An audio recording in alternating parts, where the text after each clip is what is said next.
দর্শক মন্ডলী, আসসালামু আলাইকুম। আজকে আপনাদেরকে একটা নতুন জিনিস দেখাচ্ছি। লেবুর কলম কিভাবে দিতে হয়।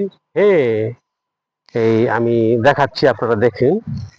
এই যে ডালটা দেখতে পাচ্ছেন, এটা দা দিয়ে সুন্দর করে কাটবেন। কেটে এই যে থালটা একটু উঠাইয়া নিবেন।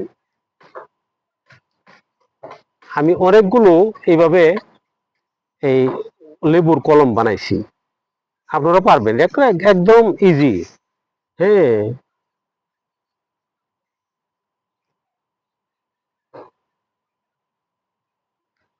একদম ইজি। এখানে আপনাদের ঘরে যে দা আছে, এই দা দিয়েই পারবেন। হ্যাঁ,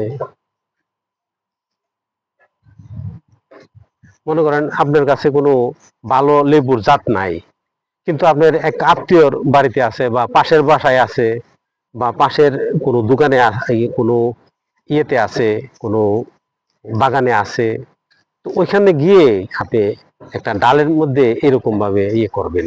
হ্যাঁ, করার পরে এদিকে আসো, এদিকে যাও। হুম, করার পরে আপনি করবেন কি, এখান থেকে কিছু গোবর মিশ্রিত মাটি নিবেন।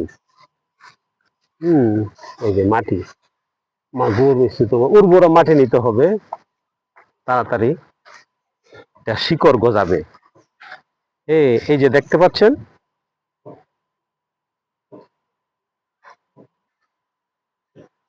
হ্যাঁ,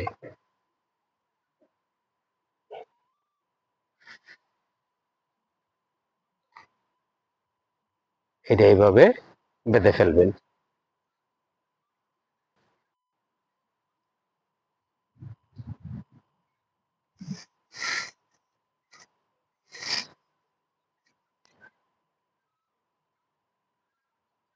একটু টাইট করে বাঁধবেন। এইভাবে যখন আপনি বাঁধবেন, বৃষ্টি যদি না হয়, মাঝে মাঝে একটু পানি দিবেন। পানি দিলে এই এটা একটু ভিজা ভিজা থাকবে, খুব তাড়াতাড়ি শিকড় গজাবে। এইভাবে দিবেন। দেখছেন তো বন্ধুরা? বাস, আপনার কলম হয়ে গেল। হ্যাঁ,